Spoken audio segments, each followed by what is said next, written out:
예, 강원국 작가입니다. 오늘 이 시간에는 키워드가 세 가지인데요. 마음, 습관, 환경입니다.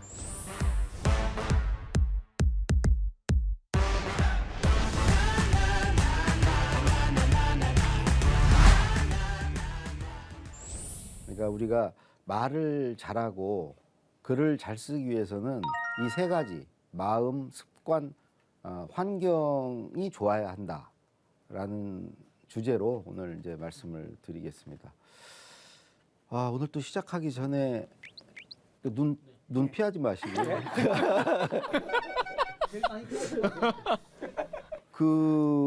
저는 이렇게 강의하고 말을 지금까지 한 7년 이렇게 강사 생활을 하고 있는데도 늘 떨려요. 티 안 나요. 티가 이게 그게 기술이죠. 우리 박 기자님은 네. 워낙 뭐 카메라 앞에서 네. 리포트도 하고 많이 네. 하시니까 별로 안 떨리시죠? 네. 아니 안 떨려도 그렇게 말씀하시면 다시. 어떠세요? 전혀 안 떨리시는데? 그러니까 저도 이제 그 학생들 이렇게 강의를 한지 한 10년 좀 넘었거든요. 조금 이제 어린 나이부터 이렇게 할 수 있는 환경이 돼서 했는데 이렇게 막 떨리지는 않는데 이제 그럴 때 한 번씩 떨리는 것 같아요. 그러니까 한 학기가 마무리하고 다음 학기 시작할 때 첫 대면을 할 때는 그때는 저도 긴장이 좀 되고 왜냐하면 이제 그렇게 한 학기를 이제 또 가야 되는 거잖아요. 그럴 때는 좀 한 번씩 시작할 때는 좀 한 번씩 조금씩 긴장을 좀 하긴 합니다. 아니 저는 이제 그 유재석 선배님 이런 분들도 다 긴장한다 그러더라고요. 배운 분들 중에도 선배님들, 대선배님들도 다 긴장을 한다 그러는데 저도 그런 게 하면 해도 더 잘할 수 있어도 잘하고 싶은 마음이 저는 좀 있기 때문에 여기에서 이 사람들 많은 뭐 스태프분들이나 이런 분들에게 실수 안 하고 그렇죠. 잘해주고 싶은 마음 때문에 그게 오히려 그것 때문에 떨리는 게 있는데 들어가고 나면 이제 말을 쑥쑥 하고 시작하고 혹은 연기를 하기 시작하면 그 다음부터는 이게 딴 게 생각이 안 나기 때문에 그때부터는 좀 떨림이 덜한데 들어가기 전 딱 들어가고 한 5분 이때가 제일 많이 떨려요. 그 떨림이 사실은 떤다는 방금 얘기하셨듯이 뭔가 이렇게 잘하고자 하고 싶은 의욕 같은 게 있는 것이고 그 내 말을 듣는 사람에 대한 존중이 있는 거예요. 그게 사실 저는 되게 그 소심한 사람이에요. 어느 정도 소심했냐면 지금도 이제 계속되고 있는데 이제 과민성 괴장 증세라고 긴장하면 이제 화장실을 가야 돼요. 옛날에 대통령 모실 때 대통령 말씀이 좀 길어지겠다 싶으면은 배가 아팠어요. 그래서 노무현 대통령을 구술이라고 그러는데 이제 연설 내용을 이러이러한 내용으로 써라. 이제 그한테 이제 말씀을 해주시는데 그런 시간을 대통령 일정이 워낙 바쁘니까 따로 잡아요. 며칠 날 몇 시부터 몇 시까지 구술 시간 해서 일찌감치 잡아요. 그리고 어렵게 만들어진 시간이라는 거죠. 그럼 이제 그 자리는 듣는 나와 말하는 대통령이 이제 사실은 다예요. 근데 대통령 말씀이 좀 길어지겠다 싶으면 이제 배가 아프고 제가 말씀을 듣다 2번이나 화장실에 갔어요. 그럼 내가 화장실에 가면은 대통령이 혼자 우두커니 앉아 있어야 되는 거예요. 그 어렵게 된 시간을 이제 허비하고 앉아 있어야 되는 거죠. 더군다나 이렇게 제가 얘기 듣다가 저도 빨리 다녀와야겠다는 마음 때문에 문을 팍 박차고 나가게 되잖아요. 그럼 이제 밖에는 늘 경호원이 서 있거든요. 경호원이 얼마나 놀랐는데. 근데 갑자기 시간이 안 끝났는데 누가 한 사람이 튀어나왔어. 안에서 뭔 짓을 하고 지금 도망가는 거일 수 있잖아요. 경호원이 같이 안에는 안 들어와 있으니까 안에서 뭔 일이 일어났는지를 모르잖아요. 그 경호원이 정말 놀래요. 그런 장면을 생각하면은 더 이게 배가 아픈 거예요. 나갈 수 없다. 저는 이렇게 이 버스 같은 거 타고 가는데 일단은 잘 달리면 배가 안 아파요. 근데 이제 차가 막히면 그때부터 살살 조짐이 와요.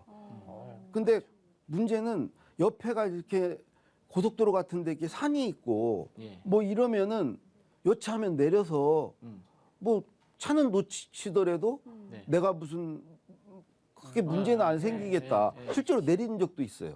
아. 내려가지고 가드레일을 넘어서 이게 차에서는 안 보여야잖아요. 제가 네, 정체돼 있는 사이에서 창밖으로 막 다 쳐다봐요 사람들이. 예. 저 사람이 왜 저리 가나. 네, 네. 끝까지 추적을 해요. 그래서 제가 이렇게 절벽에 이렇게 매달려 가지고 나무 뿌리를 잡고 볼일을 보. 왜냐면 그 사람들은 안 보여야 되니까 예. 거기 넘어가 가지고 예. 넘어갔는데 거의 절벽에 가까워. 그래서 거기에서 이렇게 매달려야 하잖아. 예. 매달려서 하기도 하고 그랬거든요. 근데 이 오늘 뭐 그거라도 거름 주는 얘기까지 해주시니까 아주 뭐 우리 이제 갈 때까지 나간 것 같은 사이. 극한 체험 이런 거 같아요.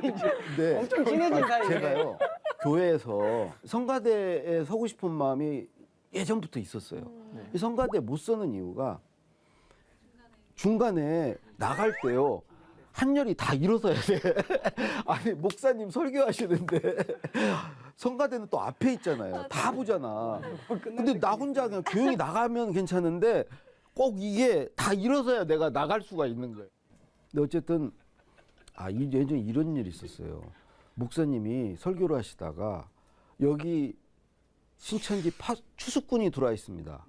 다 알고 있습니다. 당장 나가세요. 당장 지금 일어서세요. 막 이러는 거예요. 근데 내가 그때 배가 아파가지고 나가려고 했었거든. 아니 정말 목사님 설교하실 때 저는 딱 한 번씩은 꼭 가요 화장실에.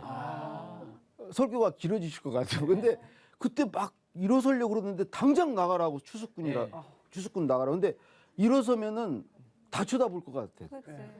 전화 이렇게 받은 척하면서 나갔죠 제가. 나갔네요. 그래. 전화 와서 나가는 것처럼. 근데 이렇게 소심해요. 근데 저 같은 사람이 이렇게 말을 하고 지금 글을 쓴다는 거죠. 저는 사실은 저 같은 사람이 이제 그러기 위해서는 저는 두 가지가 필요하다고 생각해요. 자신감은 키우고 욕심은 내려놓자. 자신감은 키우고 욕심은 내려놓자. 이제 자신감을 그러면 어떻게 키울 건가? 제가 이제 찾은 방법은 뭐 두 가지였어요. 이제 제 글이나 그러니까 말을 듣거나 글을 쓰고 글을 이제 읽고 칭찬해 주는 사람을 하나 옆에 두는 거. 나에 대해서 내 말과 글에 대해서 호의적으로 반응해 주는 사람. 네. 그건 이제 제 아내예요.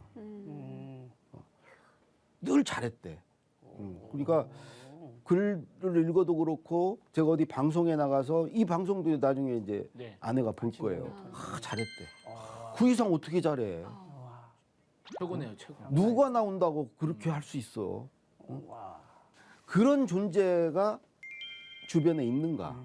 내 주변에 친구가 됐건 엄마가 됐건 뭐 직장 동료가 됐건 사람이 어떤 자신감, 자존감, 회복 탄력성 이런 걸 키우려면 그 엄마나 외할머니의 칭찬이 필요하다고 그러거든요.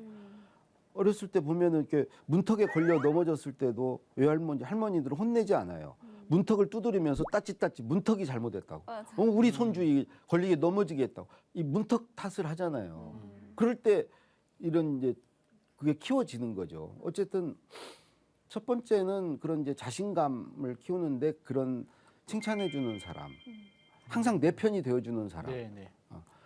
하나 필요하고 다른 하나는 말 잘하고 글 잘 쓰는 자신감을 키우려면 많이 해봐야 된다는 거죠. 많이 해봐야 된다.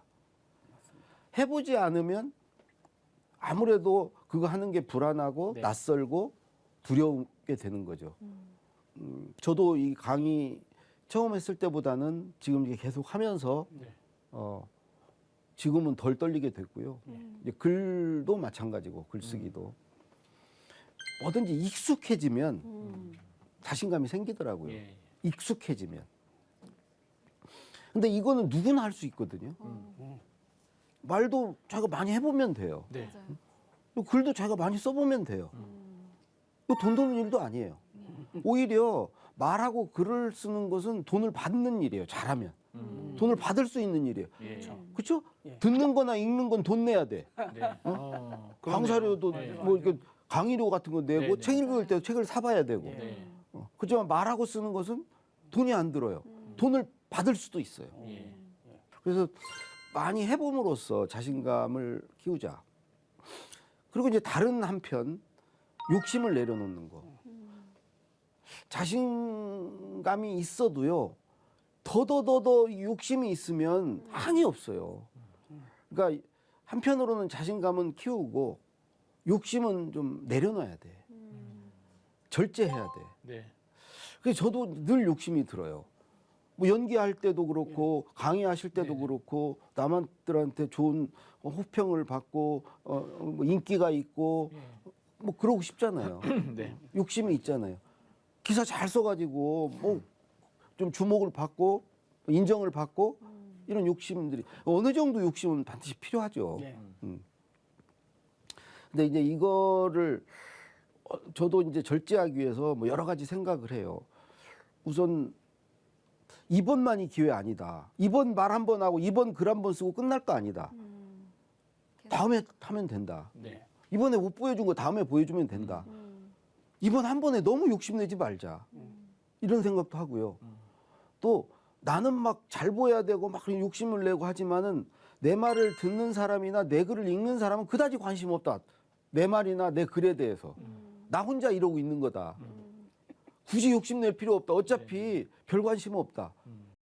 별 사람들은 그다지 관심 없다. 맞아요. 관심 없는 거에 나는 지금 막 욕심 부리고 있는 거다. 그리고 또 뭐 어떤 경우는 이런 것도 해요. 다 지나고 나면 내 글이건 말이건 네. 다 지나고 나면 잊혀지고 다 뭐 그런 거고 막 그것을 내가 막 평생 붙들고 있을 것처럼 욕심내고 막 그럴 것도 아니다. 다 지나가는 거다. 뭐 여러 가지 생각으로 어쨌든 욕심을 줄이려고 합니다. 마음을 좀 편하게 가지려고. 좀 이런 말은 좋은 말 아니지만 저는 아님 말고 어쩔 수 없지 이런 거예요. 아님 말고지 뭐.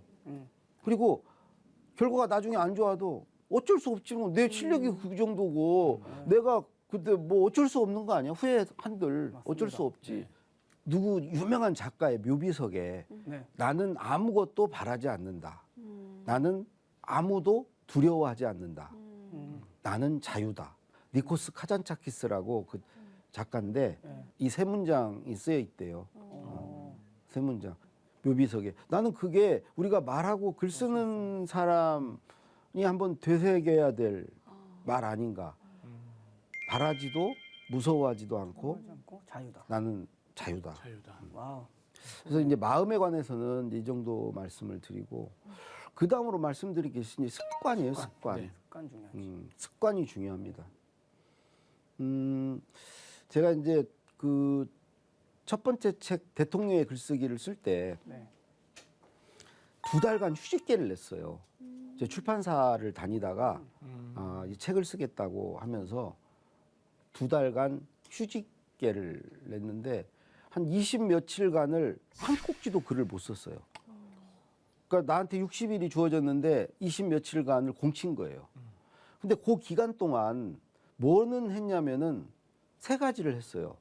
아침에 일어나서 산책을 하고, 2번째로 커피를 테이크아웃 해서, 3번째로 집에 와가지고 샤워를 하거나 머리를 감고, 그 다음에 이제 글을 썼어요. 글을 쓰지는 못했지만 글 쓰기 전에 늘 이 3가지를 했어요. 습관처럼 네. 아침에 일어나서 아무 생각 없이 산책을 갔다가 커피를 사서 집에 와서 샤워하고 글을 썼다는 거죠. 20 며칠이 되는 날, 그날이 처음으로 이제 글을 쓰기 시작한 날인데 이제 글이 써진 날이죠. 아메리카노 커피를 딱 샀는데 테이크아웃 했는데 그날 처음으로 집에 빨리 그냥 가고 싶은 거예요. 집에 가는데 뭐 이 샤워를 하는데 쓸거리가 막 떠오르는 거예요. 그날부터 글이 써지기 시작했어요. 쓸거리를 막 던져주는 거야. 이거 써봐. 저거. 그래서 왜 그런가 곰곰이 생각해 봤더니 이 앞에 3개 한 게 습관처럼 습관을 만들어준 거예요. 글 쓰는 습관. 네. 일종의 3가지가 보통 이게 루틴이라고 그래요. 그렇죠. 루틴. 네, 루틴. 그러니까 이 루틴이 내 뇌에 이제 글 쓸 거다. 이게 예고를 해주고 글 쓸 준비해. 이런 신호를 보내주는 역할을 한 거죠, 루틴이. 그러니까 아침에 산책을 이렇게 나가면 뇌가 글 쓰려나 보네. 아메리카노 커피를 딱 사면은 진짜 쓰는구나. 그때 스스로 이제 쓸까 말까를 고민하고 갈등하죠. 근데 대부분 20 며칠 동안은 안 쓰는 쪽이 이긴 거예요. 핑계를 댄 거예요. 내일부터 쓰면 되지. 너 오늘 피곤하잖아. 어제도 뭐 늦게 잤잖아. 그러면서 핑계를 대니까 안 써졌던 거예요. 20 며칠이 되는 날 마음을 바꿔먹은 거예요. 작심한 차라리 쓰자. 쓰는 게 차라리 낫겠다. 버티는 것보다는 쓰는 게 덜 힘들겠다.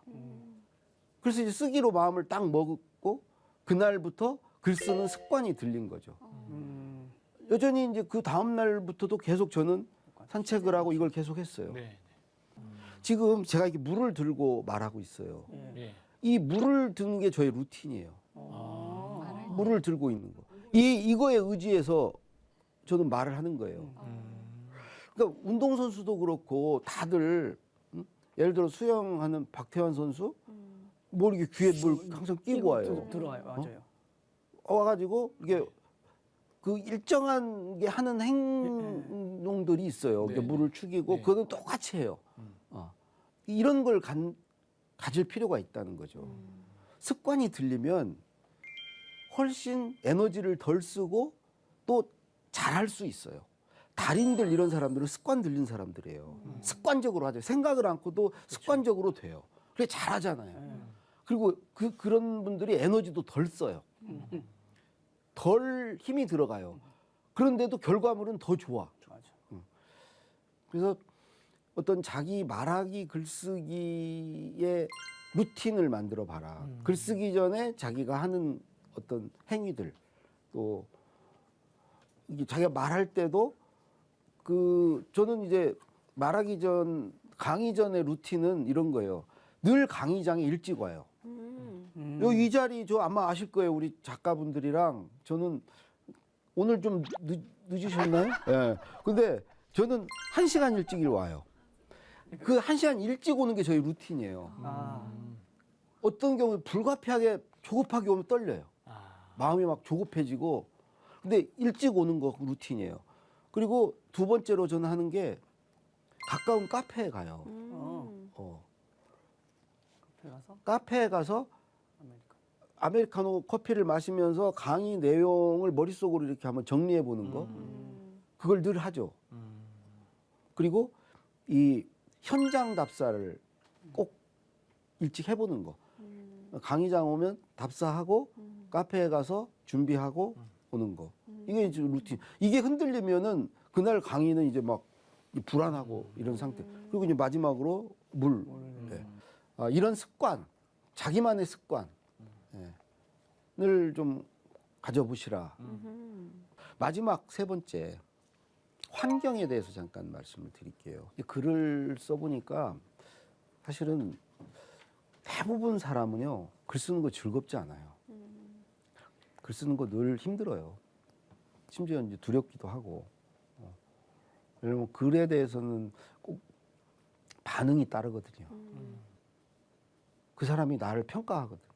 이런 게 사실은 그래서 말하기 글쓰기가 어려운 일인데 저는 이제 환경으로 드리고 싶은 말씀은 첫 번째, 예를 들어 글 쓰는 사람은 일정하게 좀 글 쓰는 시간을 확보하는 거. 그게 이제 글을 잘 쓸 수 있는 환경으로 가는 거죠. 그다음에 뭐 나만의 어떤 글 쓰는 공간, 내 서재가 있다던가, 아니면 내가 단골 카페가 있다던가, 그런 어떤 장소, 공간을 그런 환경을 만드는 거. 그러니까 시간을 만드는 것과 함께 그런 장소를 확보하는 거. 그리고 기왕이면 뭐 방에 책이 많고 이런 환경이면 뭐 더 좋겠죠. 그런 장소 같은 거. 하나 더 환경으로 제가 말씀드리고 싶은 것은 내 글을 읽어주고 내 말을 들어줄 누군가가 있는가. 그것도 중요한 환경이라고 생각해요. 내 말동무, 글동무가 있는가? 그것도 중요한 환경이다. 네. 저는 아내 덕분에 지금 글 쓰고 있다고 생각해요.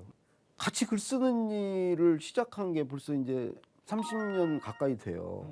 그럼 엄청난 환경이죠. 네. 저는 그런 어떤 뭐 특별한 환경에서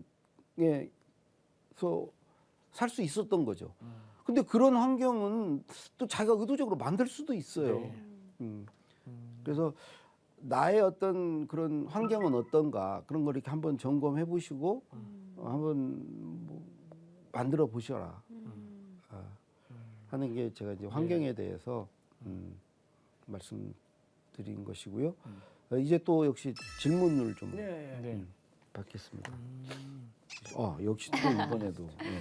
그러면 작가님 이렇게 환경이 되게 중요하다고 말씀하셨는데 장소, 공간, 시간을 확보를 해야 되잖아요. 저 같은 경우에는 이제 쓰겠다고 하면서도 일이 바쁘면은 막상 글 쓸 시간이 따로 없다는 생각이 들 때가 있는데 그럼 작가님은 너무 바쁠 때 그런 시간이나 공간 같은 확보를 좀 어떻게 하고 계시나요? 저는 제가 이렇게 생각이 잘 나고 하는 때가 이동할 때예요. 걸어서 그건 산책 같은 거죠. 네네네. 가까운 거리는 또 걸어서 이동하잖아요. 네. 걷거나 아니면 차를 타고 이동할. 예. 운전할 때도 그렇고 뭐 지하철이나 버스를 탈 때도 그렇고 그런 때 희한하게 좋은 생각들이 많이 나고 여기 방송국 올 때도 오늘 이제 지하철 타고 왔거든요. 지하철에서 이런저런 생각하고 너무나 좋은 게 요즘에는 스마트폰에 네네. 언제든지 쓸 수 있거든요. 맞아요. 그래서 저는 뭐 그런 생각해요. 이 세상이 나를 위해서 이렇게 바뀌었구나. 너무 좋은 맞아요. 환경이다. 너무 좋죠. 그래서 스마트폰으로 언제든지 글 쓸 수 있고, 그래서 저는 주로 이동 중에 그 시간을 이제 활용하고, 그건 사실은 공간도 필요가 없는 거 아닙니까? 어쩔 때는 버스고, 어쩔 때는 내 차 안이고, 예, 그렇게 하고 있습니다. 참 저도 이제 오늘 그 작가님 말씀 들으면서 공감이 되게 많이 되거든요. 근데 저도 이제 음악하는 사람이 곡 쓰고 이제 이런 환경이 예, 이게 뭐 피아노 앞에 앉아서 막 치면서 이거를 억지로 만들려면은 안 나오거든요. 근데 이게 제가 저 같은 경우는 그 어떤 그 영감을 어느 장소에 가서 이렇게 많이 받는 편이에요. 그때 봤던 감성을 저도 아이폰에 이렇게 핸드폰에다가 막 이렇게 녹음을 해놓던가 그걸 갖고 와서 이렇게 정리를 이렇게 해서 그렇게 만드는 이제 편인데 근데 이제 아까 제가 궁금한 거는 이제 그 작가님만의 어떤 글을 쓰실 때 루틴이 있었잖아요. 그러니까 그거를 혹시 이렇게 어떻게 일부러 만드시는 좀 방법이 있는지 아니면 자연스럽게 그냥 하시는 건지가 예. 그거는 평소에 하는 거를 반복하면 되는 거지, 그거를 프로그램을 만들 필요는 없는 것 같아요. 예. 그 대신에 예를 들어서 안경 닦는 거를 한 번 하고 안 하거나 그러면 안 돼. 띄엄띄엄 하면 안 되고 계속 하는 거죠. 반복을 하느냐 안 하느냐가 중요한 거죠. 집에 나와서 뭐 편의점 가고 어쩌다 한 번 그럴 수 있는데 그게 어쩌다가 아니고 늘 가는 거죠. 그리고 아까 이제 그 공간 얘기하잖아요. 그거 맞아요. 그 여행 작가들, 그 김훈 작가도 낯선 데 가가지고 소설을 쓴대요. 그러니까 저는 이런 것 같아요. 프로 글쟁이들은 자기한테 맞는 환경을 아는 거예요. 어떤 사람은 좀 시끌시끌한 데서 글이 잘 써지는 사람이 있고, 어떤 사람은 조용한 데서 잘 써지는 사람이 있고요. 어떤 사람은 천정이 높은 데서 잘 써지는 사람이 있고, 어떤 사람은 낮아야 돼. 근데 이런 건 여러 가지를 시도를 하다가 네. 이제 알게 되는 거죠. 자기를 알게 되는 거죠. 자기만의 맞는 거. 그게 프로인 거죠. 그 사람들이 뭐 특별한 사람이 아니고 그거를 이제 알게 됐다는 거죠. 근데 그건 누구나 할 수 있는 일들이거든요. 오늘 3가지 말씀드렸습니다. 네. 예, 마음을 다스리고 환경을 만들고 습관을 갖자. 예, 오늘 강의를 마치겠습니다. 감사합니다.